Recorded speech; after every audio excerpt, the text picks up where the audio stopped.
Mount ভিউর একটি পরিত্যক্ত সরকারি ভবন। কয়েক বছর আগে এক তরুণ এখানে লাইনে দাঁড়িয়েছিল কয়েকটা ফুড স্ট্যাম্পের জন্য, যাতে একবেলা খাবার জোটে। ঠিক সেই সময় একই দরজায় হেলান দিয়ে সেই যুবক $19 বিলিয়ন একটি চুক্তিতে সই করলেন। যে কোম্পানি তাকে একদিন অযোগ্য বলে তাড়িয়ে দিয়েছিল, তারা আজ কয়েক কোটি টাকা নিয়ে তার পায়ের কাছে বসে আছে। কে এই ব্যক্তি, আর কি ছিল তার সাফল্যের গোপন চিরকুট? 1976 সাল, ইউক্রেনের একটি ছোট্ট গ্রাম ফাস্টিভস, কড়া শাসনের সোভিয়েত ইউনিয়ন, যেখানে ফোনে কথা বলতে গেলেও মানুষ ভয় পেত, কারণ দেওয়ালেরও কান ছিল। 16 বছর বয়সে তখন জ্যান কোম এবং তার মা দিদার সাথে আমেরিকায় এলেন। তখন তাদের সম্বল বলতে কিছুই ছিল না। সম্বল বলতে তাদের মধ্যে ছিল এক বুক আশা, সরকার থেকে পাওয়া একটি ছোট্ট ফ্ল্যাট, আর ফুড স্ট্যাম্পই ছিল তাদের বেঁচে থাকার উপায়। মা অন্যের বাড়ি পরিষ্কার করতেন, আর জ্যান দোকানের মেঝে মোছার কাজ নিলেন। জ্যানের বাবা ইউক্রেনেই থেকে যান এবং 1997 সালে সেখানেই মারা যান, যা জ্যানের জীবনে একটি বড় আঘাত এনে দিয়েছিল। লাইব্রেরি নয়, পুরনো বইয়ের দোকান। হ্যাঁ, জ্যান কোম কম্পিউটার কেনার ক্ষমতা ছিল না তার।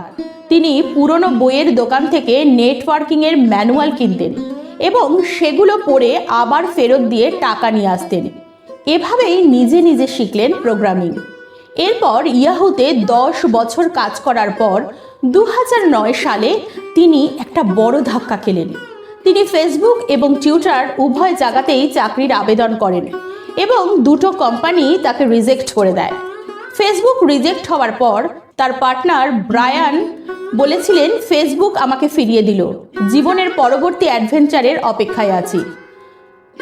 2009 সাল, জ্যানের হাতে এলো একটি আইফোন। তিনি দেখলেন অ্যাপ স্টোর পৃথিবী বদলে দেবে। ঠিক তার 33তম জন্মদিনে 24শে ফেব্রুয়ারি 2009-এ তিনি চালু করলেন হোয়াটসঅ্যাপ। শুরুতে এটি ছিল স্ট্যাটাস দেখানোর অ্যাপ এবং সেটি বারবার ক্র্যাশ করছিল। জ্যান প্রায় হাল ছেড়ে দিয়েছিলেন, কিন্তু তার বন্ধু ব্রায়ান তাকে বলেছিলেন, এখন হাল ছাড়া হবে বোকামি, আর কয়েকটা মাস সময় দাও। ঠিক সেই সময় অ্যাপল পুশ নোটিফিকেশন চালু করলো, যা হোয়াটসঅ্যাপকে রাতারাতি মেসেজিং অ্যাপে পরিণত করলো। জ্যান এবং ব্রায়ান একটি সিদ্ধান্তে সব সময় অটল ছিলেন, হোয়াটসঅ্যাপে কোনো বিজ্ঞাপন থাকবে না। জ্যানের ডেস্কে ব্রায়ানের লেখা একটি চিরকুট থাকতো, no ads, no games, no gimmicks. তার বিজ্ঞাপনের জন্য একটা টাকাও তারা খরচা করেনি। তবুও প্রতিদিন 10 লক্ষ মানুষ এই অ্যাপ ডাউনলোড করতে শুরু করেন। তারা কেবল প্রাইভেসি আর সিম্পলিসিটির ওপরেই জোর দিয়েছিলেন।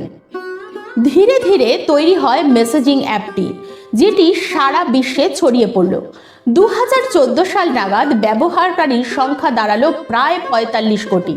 আর তখনই সেই ঐতিহাসিক মুহূর্ত এলো, যারা তাকে রিজেক্ট করেছিল তারাই $19 বিলিয়ন দিয়ে তার দরজায় কড়া নাড়ল। বন্ধুরা, একটি জরাজীর্ণ দরজায় সই করে যিনি ইতিহাস বদলে দিয়েছিলেন, তিনি আর কেউ নন, তিনি হোয়াটসঅ্যাপ স্রষ্টা জ্যান কোম।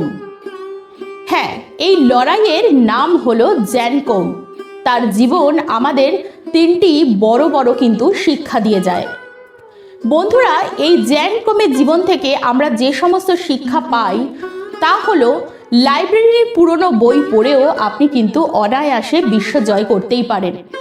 ফেসবুকের রিজেকশন না থাকলে হয়তো পৃথিবীতে হোয়াটসঅ্যাপ আসতো না এবং জ্যান কোম বিলিয়নিয়ারও হতে পারতেন না। তাই সবসময় আপনার লক্ষ্যে আপনাকে অটুট থাকতেই হবে। জ্যান কোম কোনোদিন বিজ্ঞাপনের পেছনে ছোটেননি, তিনি কেবল মানুষের সমস্যা সমাধানের জন্য নজর দিয়েছিলেন। বন্ধুরা, জ্যান কোমের এই গল্প আমাদের কিন্তু মনে করিয়ে দেয় যে আপনার শুরুটা কোথায় ছিল তা মোটেই গুরুত্বপূর্ণ নয়, বরং আপনার জেদ আপনাকে কোথায় নিয়ে যাবে সেটাই আসল কথা। তাই আজ হয়তো আপনি অভাবের মধ্যে আছেন, আপনার পকেট হয়তো একদমই ফাঁকা, আপনার একবেলা খাবারের টাকা জোগাড় করার মতো সামর্থ্য নেই, কিংবা সমাজ আপনাকে ব্যর্থ বলে তুচ্ছ-তাচ্ছিল্য করছে।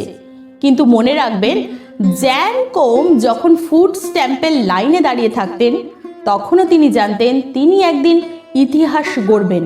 এই বিশ্বাস কিন্তু তার মধ্যে সবসময় ছিল। জ্যান কোমের মতো নিজের ওপর বিশ্বাস হারাবেন না, আপনার ভেতরের সেই আগুনকে নিভতে দেবেন না। মনে রাখবেন, জ্যান কোমের শরণার্থী জীবন থেকে বিলিয়নিয়ার হওয়ার যাত্রা কিন্তু কোনো মিরাকেল ছিল না, এটি ছিল অদম্য পরিশ্রমের ফসল। উঠে দাঁড়ান, লড়াই শুরু করুন আজ থেকেই, কারণ আপনার পরিস্থিতি আপনার ভাগ্য নির্ধারণ করে না, আপনার সংকল্পই আপনার পরিচয় গড়ে দেয়। জ্যান কোম যদি 0 থেকে 19 বিলিয়ন ডলারের সাম্রাজ্য গড়তে পারেন, তবে আপনিও পারবেন। বিশ্বাস রাখতে হবে শুধু নিজের ওপর, কারণ ইতিহাস আপনার সাফল্যের গল্পের জন্য সব সময় অপেক্ষা করছে। আজকে চলি, দেখা হবে মনের বায়োস্কোপে পরের একটি এই ধরনের ভিডিও। দেখা হবে মনের বায়োস্কোপে পরের একটি এই